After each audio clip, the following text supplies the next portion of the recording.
એટલે મને તે ફી ભરી ભાઈ નથી ભરી રમેશ તે ફી ભરી તારી ફી ભરાઈ ગઈ કાંઈ વાંધો નહીં સારું હાલો ભાઈ રમેશ તું બોલતા 2 ને 2 કેટલા થાય 4 થાય સાહેબ 4 હોશિયાર છો હો ભાઈ તું પોણી હો કેટલા થાય મહેશ તને પોણી હો અને પોણો નથી આવડતું બોલ બેટા જો રામની પત્નીનું નામ શું હતું ભાઈ સીતાજી હોશિયાર છો હો ભાઈ તને તો આવડી ગયું એ તને પૂછું રાવણના દાદાનું નામ શું હતું તને એલા કાંઈ આવડતું નથી ભણાવી થાય હજી કાંઈ આવડતું નથી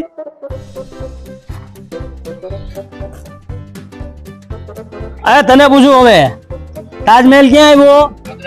વારે વાહ અને તો જોરદાર આવડે હો હવે તને પૂછું કે 4 મજદૂર હોય મહિનો સુધી સ્લેબ ભરે એનો 300 રૂપિયા પગાર હોય 3 મહિના સુધી કામ કરે તો સિમેન્ટની થેલીનો ભાવ શું એક થેલીનો તને કે દી આવડશે ખબર નથી પડતી